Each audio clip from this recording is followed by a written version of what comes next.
Cette capsule est une présentation de Mise au jeu plus. Gâches-tu?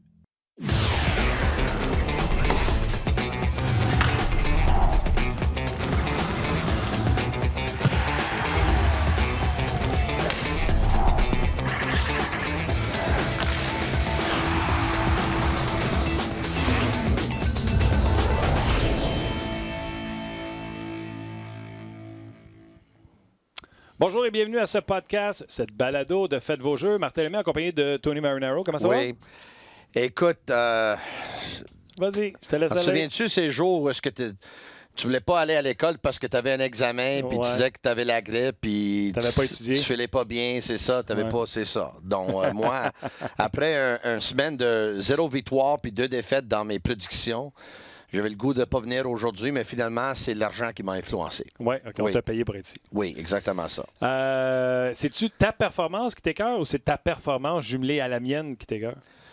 Non, pas la tienne, parce que je savais que tes performances allaient être à la hauteur. Mais moi, pour que mes performances soient à la hauteur, j'ai besoin aussi que les performances des joueurs soient à la hauteur. Donc, je dois dire qu'en regardant les matchs, j'étais très fâché envers les Stampeders de Calgary, même si j'étais content que les Alouettes ont gagné parce qu'ils ont eu une place en série à cause de leur victoire. Mais écoute, c'est une équipe qui a joué un demi et qui n'a pas bien joué la deuxième demi. Il faut dire que dans la deuxième demi, c'est la défensive des Alouettes qu'ils ont vraiment... Oui. Pour mettre les choses en situation, le vendredi, il y a l'émission Faites vos jeux à RDS. Vous pouvez nous trouver. C'est animé de même maître par François-Étienne Corbin. Et nous, on est appelés à faire des prédictions. Et une de ces prédictions-là était sur le match des Alouettes contre les Stampeders de Calgary. J'ai pris les Alouettes. Tony a pris les Stampeders. Et l'autre prédiction qu'on a prise, c'était le match Cowboys face aux Packers de Green Bay. Exactement. Un match qui a eu lieu à Dallas. Qui avait lieu à Dallas. Donc, pour parler du match Stampeders, tu as dit que les Stampeders allaient l'emporter. Oui. Et moi, j'ai dit, je ne me fous de ce qui s'est passé à Vancouver sans Vernon Adams. Ouais. Je suis convaincu que les Alouettes vont rebondir. Et un peu comme ils l'ont fait pendant toute l'année, la défensive des Alouettes a plié, mais n'a pas cassé puis a résisté aux Stampeders de Calgary. Oui, c'était 17-10 pour les Stampeders à la demi. Puis les Alouettes ont marqué 8 points, puis Calgary 0 dans la deuxième demi. Donc, pour que Calgary en marque 0 dans la deuxième demi, c'est vraiment la défensive des Alouettes qui s'est levée. Et c'est eux autres qui ont gagné le match. Pas juste ça, C'est les grands responsables de cette victoire-là. Puis je vais aller plus loin parce qu'il y a eu beaucoup de revirements de la part des Stampeders et Ouais. les Alouettes n'étaient pas capables d'en profiter. Ça aurait pu je pense que Siri veut te dire les choix à prendre la semaine prochaine. C'est quoi ça, là? C'est ton Siri qui te jase. OK, j'ai même pas parlé à mon téléphone. Je sais pas D'après pourquoi. moi, il dit il faut que tu te couches. Là. Ça va OK. pas bien. Fait que c'est ça. Fait que non seulement les Alouettes ont fait beaucoup de revirements, mais ils n'ont pas été capables d'en profiter. Ça aurait pu les rattraper, mais non, ils ont tenu le fort et ils l'ont emporté. Oui, ils l'ont emporté. Puis écoute, c'est pas une équipe à négliger d'ici la fin de l'année parce que c'est une équipe là, qui est vraiment une équipe. Et écoute, c'est pas la chose la plus difficile dans le monde, gagner dans la ligne canadienne de football, parce qu'évidemment, il n'y a pas beaucoup d'équipes. Mais écoute, n'importe qui peut gagner, n'importe quelle équipe peut gagner, mais cette édition-là des Alouettes est vraiment... Écoute, je voulais pas gager contre eux autres, là, honnêtement, là, mais j'avais vraiment pensé que, premièrement, Calgary aussi, eux autres jouaient pour la première place dans l'Ouest, donc c'est un match de beaucoup de signification pour eux autres aussi. Et aussi le fait qu'ils ont perdu le match à la mi-août contre les Alouettes, puis de la façon dont ils l'ont perdu, puis il y a eu des bagarres sur le terrain, il y a eu des coups de poing qui ont été donnés, il y a des pénalités qui ont été données ce match-là, puis les Stampeders ont dit que les Alouettes ont beaucoup trop parlé à leur goût. Moi, je pensais vraiment que c'était le match de la revanche. C'est pas arrivé. C'est pas arrivé. Fait qu'heureusement pour nous autres, parce que les fans des Alouettes, là, vraiment, on a eu une belle saison. Ça se poursuit face aux Blue Bombers. On se souvient de la remontée historique qu'ils ont fait contre les Blue Bombers. Donc, ça sera nos prédictions, je présume, vendredi prochain. On aura à se commettre là-dessus. Le match le plus excitant de l'année dans la Ligue canadienne de football cette année, à date. Hein? Le match opposant... tu peux même aller plus loin que ça, Tony. Les J'ai même écrit sur Twitter, c'est pour ça que je regarde le sport. Fait que dans le monde du sport, dans la dernière année, c'est un des meilleurs matchs qu'il y a eu. Un des meilleurs matchs dans le monde du sport, oui, je suis d'accord avec toi. Toutes catégories confondues. Là, j'ai pris une feuille, j'étais après marqué, tu sais, Tony. Ouais. 0. 2. Oui. Moi. Marty Mark and the Funky Bunch. Oui. 2-0. OK, prochain sujet. Ouais. Les surprises. Ça fait mal, non, les Cowboys et les Packers. Ça fait mal. Je t'ai dit que je prenais les Packers. Pourquoi? Longue semaine de préparation. Ouais. Je t'ai parlé de la défensive, pas trop grosse, mais petite, agile. Un peu une défensive qui ressemble à celle des Saints, qui avait limité les dégâts face aux Cowboys de Dallas. Et c'est justement ce qui est arrivé en première demi. La défensive des Packers qui aurait dit, encore une fois, beaucoup de revirements. Ils ont peut-être coasté un peu dans deuxième demi pour se faire remonter par les Cowboys. Mais wow, les Packers ont emporté face aux Cowboys à Dallas. Je dois te dire, Martin, tu sais que dans le monde du sport, tu as un entraîneur d'un côté, tu as un entraîneur de l'autre. Là. Puis des fois, là, tu coaches moins bien un match. Et tu dis, l'autre gars, ce soir, là, il m'a mis dans sa petite poche. Hein? Il m'a servi toute une leçon. Je dois dire là, que tu m'as servi une leçon l'autre jour. Et la leçon, à part le 2-0, là, la leçon est que la longue semaine n'est pas à négliger. Jamais. Et je l'ai négligé. Les 2 jours de plus de préparation que les Packers ont eu contre les Cowboys, parce qu'ils ont joué, me semble, c'était le jeudi soir. Le jeudi soir, dont ils ont eu le vendredi, le samedi et le dimanche. Les quelques jours de plus ont vraiment aidé, je pense, les Packers à gagner le match. Maintenant, le match aurait pu aller d'un côté comme de l'autre. C'est vraiment un match de revirement. Les Cowboys en ont fait beaucoup trop. Prescott en a fait 3. Il a été intercepté 3 fois, malheureusement pour lui et pour moi, et pour les Cowboys. Mais je dois dire, puis c'est un gros si, les Cowboys auraient eu 2 journées de préparation de plus, ça aurait pu les aider. C'est une leçon que tu m'as servi, bien servi, parce que d'ici la fin de la saison, je vais faire très attention à ça. Les 2 ou 3 jours de préparation de plus que les équipes peuvent avoir. C'est pas grave de faire des erreurs, Tony. Il ne faut pas les répéter. C'est exactement ça. Yes, sir, buddy. Yes, sir. Les surprises pour toi dans la NFL cette année? Je ne sais pas si tu veux que je commence. Oui. OK, j'en ai 2. Premièrement, les Bills, qui sont 4-1. C'est pas sexy quand ils gagnent. J'ai encore le premier match de la saison contre les Jets en tête. D'après moi, les 2 équipes ont tout fait pour perdre. Mais sont quand même 4-1. Leur seule défaite est contre les Patriots. Qui ne perdra pas contre les Patriots cette année? Et mon autre surprise, ça va être une surprise. C'est les Saints de la Nouvelle-Orléans parce que sans Drew Brees, ils ont essayé de trouver des façons de gagner. Puis là, on se réveille. Bridgewater a réussi à lancer des passes de toucher qu'on n'a pas vu dans les derniers matchs. On se dit, écoute, ce gars-là, tu vraiment été le corps partant dans la ligue? Il n'a pas l'air. Puis plus ça va, plus qu'il prend des répétitions, plus qu'il est à l'entraînement avec les joueurs sur la première unité, meilleur il a l'air sur le terrain. Donc, pour moi, si tu m'avais dit Drew Brees va se blesser au premier match, quelle est l'affiche des Saints? Je t'aurais jamais dit 4-1.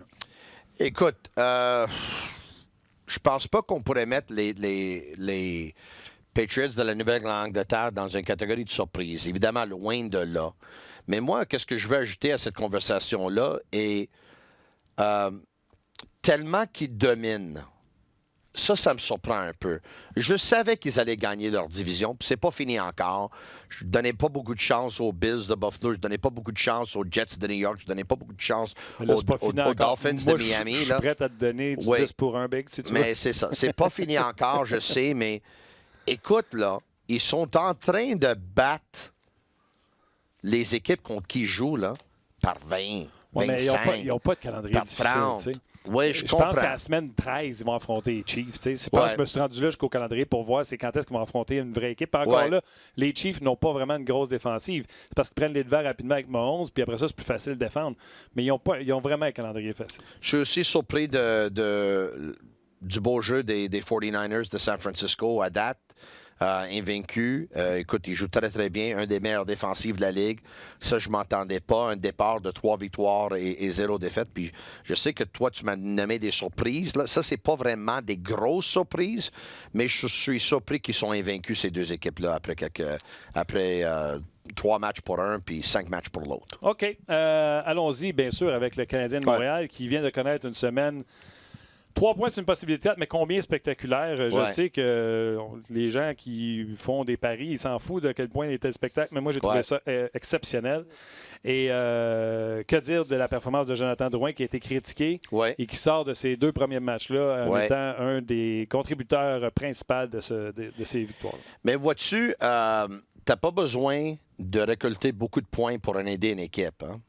L'engagement de Drouin, tu le vois, là, que cette année, écoute, ça aurait été difficile de matcher le niveau d'intensité d'un Domi, d'un Gallagher, d'un Philippe Danault. Mais moi, personnellement, après 2 matchs, je trouve Drouin tellement engagé c'est comme son effort est presque au même niveau que ces gars-là. Donc ça, je trouve absolument exceptionnel. Maintenant, tout à l'heure, on parlait des matchs excitants. On est revenu sur le match entre les Alouettes et les Blue Bombers de Winnipeg. Moi, j'ai trouvé le match de samedi soir Canadien-Leafs tellement excitant. Là.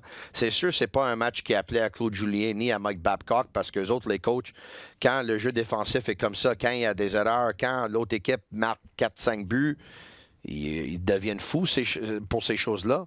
Mais moi, j'ai trouvé le match tellement excitant. Puis une des choses dont j'ai pensé quand j'étais en train de regarder le match samedi soir, assis sur mon sofa avec ma bouteille d'eau à mes côtés, c'était la dernière fois que les Canadiens ont joué les Maple Leafs, Martin, c'était avant samedi soir, là, c'était samedi le 6 avril. T'en souviens-tu?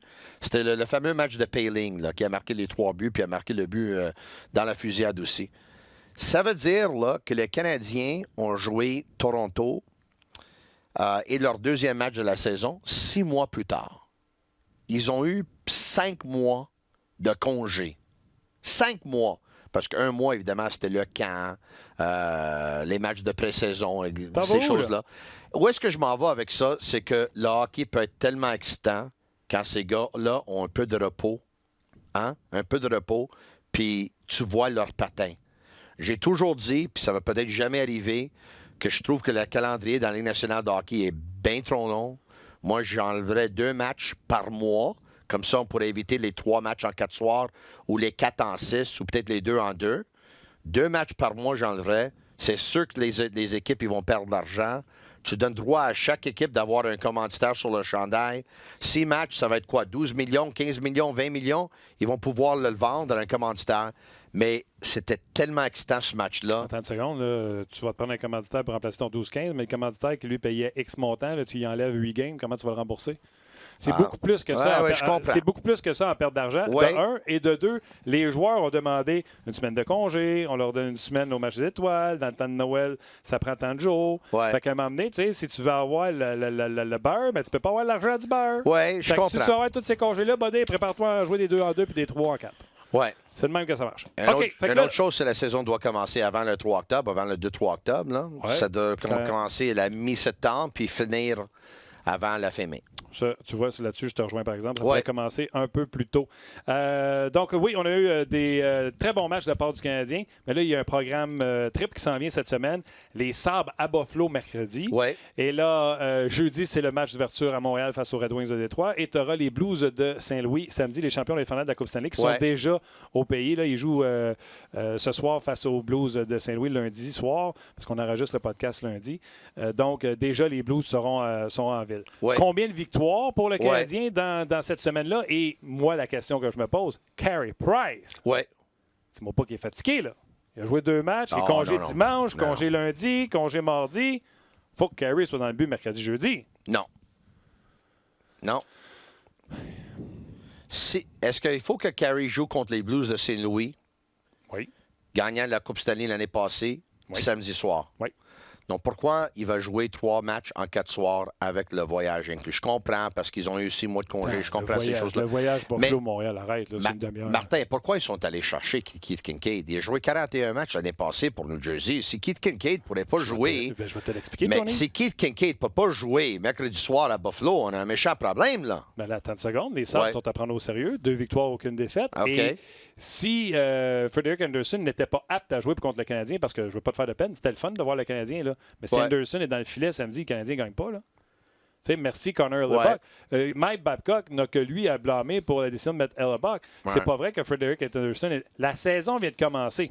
Tu établis tes bases, tu établis ta position au classement, et là, tu joues sporadiquement Kincaid, parce que, Tony, c'est pas vrai que tu vas avoir les mêmes statistiques d'un gardien de but qui fait 10 millions par année, puis les mêmes statistiques, puis le même rendement d'un gars qui fait 1 million. Oui, ça, t'as raison. Là, oubliez ça de me dire qu'il n'est pas capable de jouer. C'est pas vrai. Il n'est pas capable de jouer à la hauteur de Carey Price. Mais moi, il y a une statistique que je connais aussi. C'est la statistique des gardiens de but qui gagnent la Coupe Stanley. Puis je suis sûr que toi, tu la connais aussi. Je la connais très bien. Au cours des dernières 5 ans... Je vais te la péter assez vite, mon chum. Pourquoi? Vas-y. Au cours des 5 ans, il y a combien de gardiens qui ont joué commencé plus que 50 matchs, qui ont gagné la Coupe? 0. Mais donc, à ce moment-là, ça veut dire que ce moment-là, c'est plus une coïncidence. Non, attention. Ça veut dire que ça aide quand tu as un gardien qui est frais dispo dans les séries. Je comprends qu'il faut y arriver, puis je comprends qu'il faut faire les séries avant. Mais moi, je dis ça, Martin. Le Canadien, avec Carey Price, Keith Kincaid, Stéphane Waite, Claude Julien, ils étaient tous assis à la même table, j'imagine. Ils ont regardé le calendrier de la première mois de la saison et ils ont établi un plan. On va dévier du plan après 2 matchs. Mais là, tu l'as-tu vu, le plan? Mais moi, je ne l'ai pas vu. Tu l'as-tu vu, le plan? Malheureusement, ils Je ne ne l'ont l'ai pas jamais vu non montré. plus, fait qu'on n'est pas en train de dire que je veux que l'équipe dévie du plan. On ne connaît pas le plan. Mais moi, Je pense que je attention. connais le plan. Le plan, qu'est-ce que je pense que je connais, là? C'est Kincaid mercredi soir à Buffalo. Carey Price, le match d'ouverture au Centre Bell, jeudi contre les Red Wings de Détroit. Et Carey Price le samedi soir contre les Blues de Saint-Louis. Il va être beaucoup plus reposé parce qu'au lieu d'avoir dimanche, lundi, mardi de congé, il va avoir dimanche, lundi, mardi, mercredi de congé. Écoute, ça va paraître au mois d'avril. Tony, Ouais. ton exemple là, pour le nombre de matchs joués par un gardien de but qui a gagné la Coupe Stanley, là, Ouais. je l'ai entendu, là, puis honnêtement, je vais te le dire, là, c'est à prendre puis c'est acheté aux poubelles. Je vais Mais c'est un t'expliquer- fait, par exemple. Je vais t'expliquer pourquoi. Oui, Jordan Bennington, là, oui, jouait dans la Ligue américaine. oui, Tu as beau me dire qu'il en a joué 50 dans la Ligue nationale. oui, là. je Il a comprends. joué dans la Ligue américaine. Oui, Puis quand il est arrivé dans la Ligue nationale, il gagnait, puis les Blues avaient besoin de victoire. Là. Ouais. Jake Allen n'a pas touché souvent à la glace. Laisse-moi continuer. L'année Ouais. d'avant, Brendan Oldby, sais-tu pourquoi il n'a pas joué? Parce qu'il a perdu son filet à Grubauer. Ouais. Sais-tu qui a commencé les séries cette année-là? oui, Grubauer. oui. C'était même pas Oldby, gardien Puis numéro Oldby 1. est venu à la relève après quelques matchs. Fait que c'est tous des facteurs comme ça qui font que ces gardiens de but-là ont joué 50 matchs. C'est pas parce qu'on les a reposés. Ouais. C'est juste parce qu'ils n'étaient pas bons. Fait que tu comprends-tu? Ou dans le cas de Je Bennington comprends. qui n'était pas en Ligue nationale. Mais Ce Canadi- que tu as besoin, Mais là, selon toi, ce que tu Canadien- as besoin, c'est Ouais. que ton gardien arrive hot au mois d'avril. C'est juste ça que tu as besoin. La fatigue, là, c'est pas parce qu'il a joué un match de plus en octobre qu'il va être plus fatigué en avril. Oui, mais Martin, C'est de. Écoute, il n'est pas fatigué. Il n'a pas eu de camp d'entraînement. Il a été blessé à la main. Il a juste joué 2 matchs. Le gardien de but qui a levé les mains là, à la fin Ouais. du match contre Toronto, là, ce gardien de but-là, confiant, arrogant, heureux, souriant, là, oui. tu veux le remettre dans le filet. Tu lui donneras Ouais. congé vendredi. Pas d'entraînement. Je comprends, Martin, mais si toi, tu dis, il faut faire une exception cette fois-ci parce que la prochaine fois qu'ils vont avoir 3 matchs en 4 soirs, tu vas dire la même chose. La Non. prochaine fois qu'ils vont avoir 4 en 6, tu vas-tu dire la même La chose? saison commence, Tony. pas Oui, fatigué, là. oui, je comprends. Mais moi, je ne voudrais pas avoir un Carey Price qui est brûlé à la fin de l'année. Puis quand on compare là, Carey Price, on compare Jordan Bennington, on parle de ces gardiens-là. Oublie pas, là, Jordan Bennington, là, il n'a pas 32 ans comme Carey Price. Puis il n'a pas connu les mêmes blessures que Carey Price. Donc, il faut comparer les pommes avec des pommes, là, pas avec des pommes avec des tomates. Là. Jouez-le. Il est payé pour. Puis je vais lui donner congé, inquiète-toi pas. Mais une fois que notre saison va être établie, puis qu'on va avoir un bon roulement, puis que tout va Ouais. bien aller, là, on lui donnera Donc, c'est des quoi congés. ta fiche? On donne tout de suite. Vas-y. Les Possibilité 3 de matchs? 6 points, combien tu donnes de points aux Canadiens? Puis dis-moi contre qui, là. Fais-moi pas juste 4, puis on arrête le show. là. Oui. Le match à Buffalo va aller en prolongation, mais je ne sais pas c'est qui va gagner.